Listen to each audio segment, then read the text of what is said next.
There's an interesting video about a young man who was attacked by a homeless person in Portland, and I want to react to this video.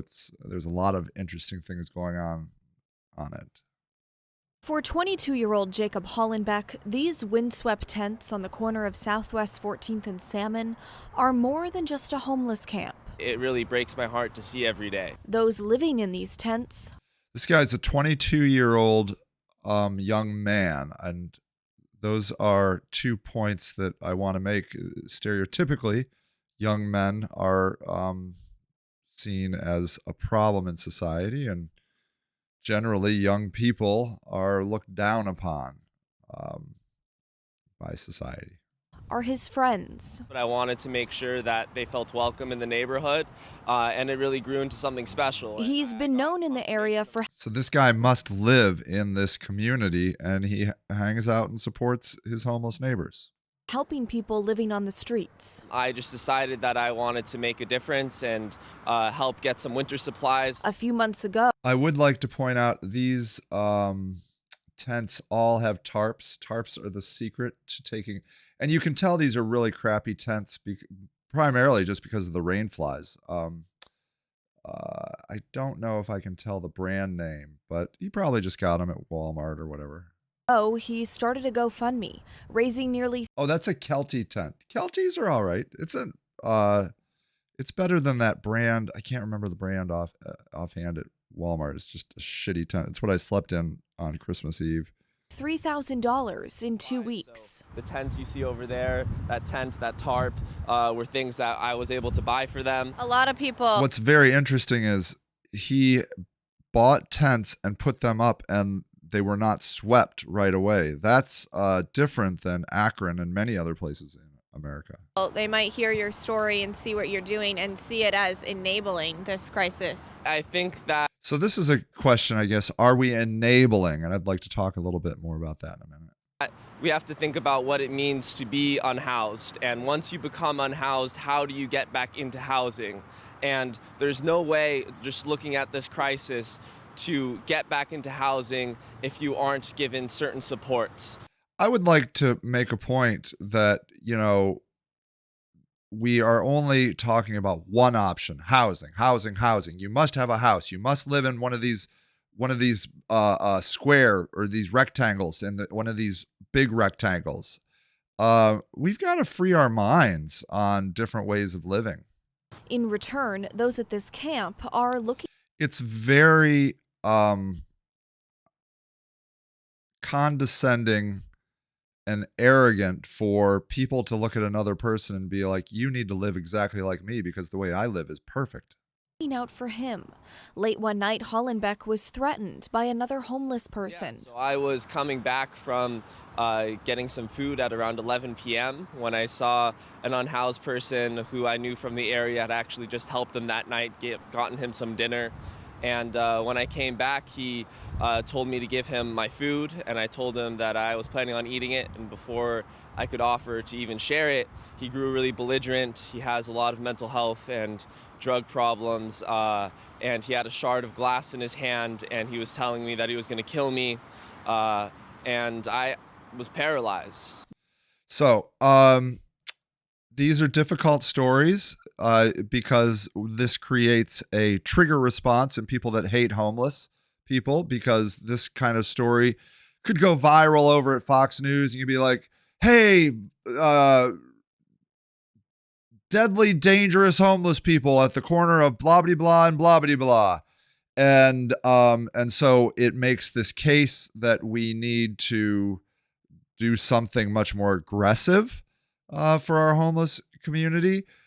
And so that's the risk of a story like this. The other part of a story like this is this does happen. It's a very rare thing. This reporter here is reporting on it because she knows it's going to blow up, and that's, what she wants. She wants a story that's going to draw viewers. She knows exactly what she's doing here. Kind, young, innocent, handsome young man is threatened by insane, drug-addled homeless person. That should be the title. It's just clickbait all over. But it does happen. It happens to me. I've never been attacked by a shard of glass, or threatened, but many other things. That's when a group of homeless people jumped in to help. Now- Windswept tents on You stupid. Okay, hold on. Just helped them that night, gotten him some dinner. And when I Sorry. came back, he told me to give him my food, and I told him that I was planning on eating it. And before I could offer to even share it, he grew really belligerent. He has a lot of mental health and drug problems, and he had a shard of glass in his hand, and he was telling me that he was going to kill me, and I was paralyzed. That's when a group of homeless people jumped in to help. It really Okay. And this is the nice part of the story. So I do appreciate the reporter's angle on this. She could have just left it at like, man attacked by homeless person, you know?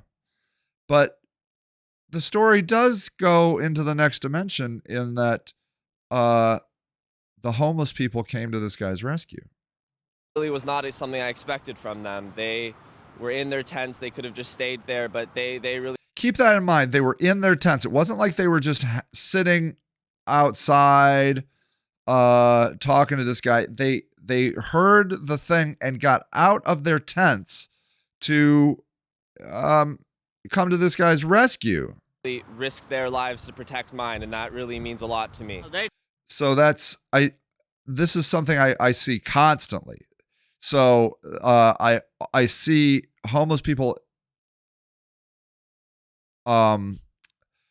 getting involved in these situations with other homeless people that are violent for one reason or another. And then, interestingly, if the violent homeless person is generally a kind person or giving person, they'll stand up for that person. They'll be like, hey, man, he was just having a bad night. Just let him go. I've seen that happen all the time. They take care of us, we take care of them. That's the way to do it. If And you did a favor So this is fundamental homeless philosophy. You take care of me, I'll take care of you. for me, we'll return the favor back to you. It is the core of how you live in a community like this. When somebody buys a pack of cigarettes, they share all the cigarettes. Do you understand? It is the foundation of true community. That's been Mo Smith's motto throughout the 20 years he's lived on Portland streets. You have no choice but to engage in your community if you want to live out. If you're living like this, you need things that your neighbors have. Your food, cigarettes, drugs, cell phones, bus passes, bicycles, you share constantly. So you've been out here for 20 years, you said. What has caused you to be out here for so long? Okay, so she's coming at it she's I think very genuinely curious. What has caused you is an accusatory point, a way of what's the problem? So, and I guess that's an okay question, but somebody that has been somewhere for 20 years has found a rhythm, has found a certain level of comfort in this space. They could have left town. They could have moved. They could have done anything, but they've chosen at this point, and this is the thing that people say, some people choose to be homeless. And that is a loaded phrase that has a lot to unpack by saying that. But I would say it's fair to say that this guy has chosen this lifestyle. Well, with the rent going up and Now, putting up Okay, so now he's coming at it like, what's going on? Why do you have such a big problem? And so he's like addressing it. He's like, well, these are the reasons, blah, blah, blah, blah, blah, which are all legitimate reasons. But I think we have to ask, like, are you comfortable here? Is there something I can get you? Like one time I asked a friend of mine, a homeless friend of mine, I'm like, what do you want? What's the next thing you want? And he's like, I'm tired of shitting in a bucket. I'm like, oh, I could probably work on that. A lot of people and jobs you can't find. He's been rejected from every job he's applied to. Yeah, I would imagine you see this guy coming and you're like, I'm good. It's like if you're homeless, I guess if you don't have, I guess they figure out you don't have no skills or any positive thing to do. So I said, hell with it then. And he's been on Yeah. a seemingly never So, you cannot deny that in America, we're judging people by the color of their skin, their economic status, their housing status, their history in the prison system. We're making all of these snap judgments, and this guy probably doesn't interview well. He's got a lisp. He clearly lives in a tent. And so, like, who needs that rejection all the time? It's just like, well, the hell with it then. never-ending wait list for affordable housing. But it's like 3 years to 5 years of waiting. So that's the other thing. Like he's tried. He's clearly understands the system. The system is 3 to 5 years. So, these liberals come in and they're like, housing first. Like, oh, well, what does that even mean? I mean, this guy, like, he's getting older. It's getting cold out. He would probably move into an apartment if, it was near his friends, near what he's familiar with. But like if he could move across the street into an apartment, he'd do it tomorrow. 100% he'd do it tomorrow. But a lot of times, A, it takes years to get on the list or you get through the process. B, then when you get a place, they move you to a side of town. You don't know anybody. You don't know anything about the area, the people. You're completely isolated. And it's terrifying. And a lot of times you do it and you're eventually like, screw this. I'm going back to my friends. It's like, how is that even possible? There are many people just like Mo who are living in a tent and waiting for affordable housing.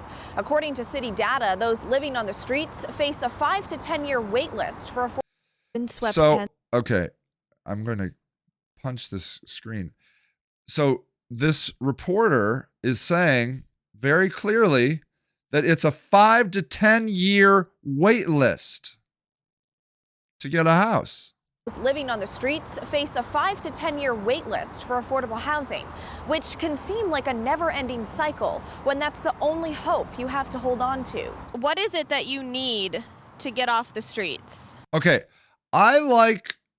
she's close to asking really good questions, but just why don't you be like, what do you need? Just what do you need, period? Okay, but let's see how he answers this question. Now, the only thing I would ask for housing or anybody to get off my street is to be inside, to be warmed up. Yeah, I mean, he's like, yeah, I'd go inside, but 5 to 10 years, okay? No, give me a part-time job. So you want to get off the streets, you want Okay, so he wants a part-time job. Now, the other thing that a homeless person, and I'm seeing it in general society. My wife just this morning was like, hey, so-and-so quit this one job and we're finding it difficult to hire anybody in America. So it's not like, people are just like, screw this. I'm not doing these shitty jobs. With a homeless person wants a job when they need money. And in an interesting way, they have pulled themselves out of this rat race, if you will, and they'll work when they need money. And so for example, I just had a roofing job and I hired 3 people to do the roofing job because they wanted some money for whatever they wanted money for. But sometimes I can't find workers because they don't need money that day. to go inside, but not in a shelter. No. Yeah. Yeah, there's no way this guy's going into a shelter. He's lived this free, open life for 20 years. He's not going to go jam himself into some congregate concentration camp. There's no way. Either would I. He waits for another path to housing and watches out for the community along the way. So I want people to understand that there are people all over the city who are just going through hard times and just need a little more support. In Southwest Portland, Blair Best, KGW News. Okay, so I hope that young man, it sounded like he was really shook up by that situation. The next time he's threatened by a homeless person, which if he does this long enough will certainly happen, you know, it's less terrifying for him. I'm definitely sorry that happened to him. On a long enough timeline, you will be stolen from. You will be threatened. I've been punched twice in this period, which is, actually in all these years, pretty good. It's part of the process. I hope he stays with it because he's a wonderful, wonderful human. I believe we need. I mean, I'm looking at this little camp here. These 3 tents along the side of the sidewalks. This seems fine to me. This looks like you clearly you can walk by the sidewalk. They're keeping it very clean, very tidy. And I don't see any problem with what that is right there. I don't, but I do think that we need more designated spaces for people that want or need a tent because we are seeing very clearly, this guy said it, that Mo guy said it, 5 to 10 year wait list on a house. And we're seeing long wait lists for housing in the homeless community in Akron, Ohio. We do have this program that I really like. You go to a shelter that they've set up. You're in there for 30 days, and then you're part of the rapid rehousing program, and they get you into an apartment. But the deal is they pay for the apartment for a couple months. But you got to be able to, you got to get a job and hold down a job, and otherwise you're going to lose the apartment. Subsidized housing is much different. That it's like, you're getting either a free or low cost housing solution. Usually those are for people on some sort of disability or whatever, what have you. So I have two close friends in this program. One is doing really well, and I'm excited to see how the other guy will do with it, but he's got to get a job. And I know for a fact it's hard for him to work with other people. And I don't know if he's going to be able to hold down a job. He really needs to be on disability or Social Security because he just can't work with other people. And he just can't do it. So I don't know. I don't know if he's going to be able to keep the apartment or not, but he's in it now, and I'm super happy for him.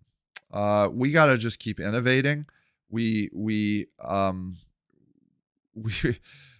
homeless people are very diverse. What about the guy with the knife? What's going to happen to him? Even if he goes to jail on that, which I doubt he will, threatening somebody with a knife is not anything that I think will get you in jail for any long period of time. What are you going to do with that guy? You going to put him into an apartment building? You think he's going to get better in an apartment building? No, he's probably going to get worse. And I know that for a fact because I deal with homeless people that I put in my house.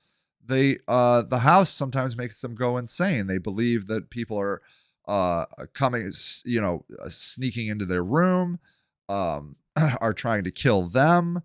It's terrible. Like these apartment buildings are not ideal for some people with mental illness. Like it becomes a danger for the people in the apartment building. What are we going to do with them? Got a long way to go on this topic.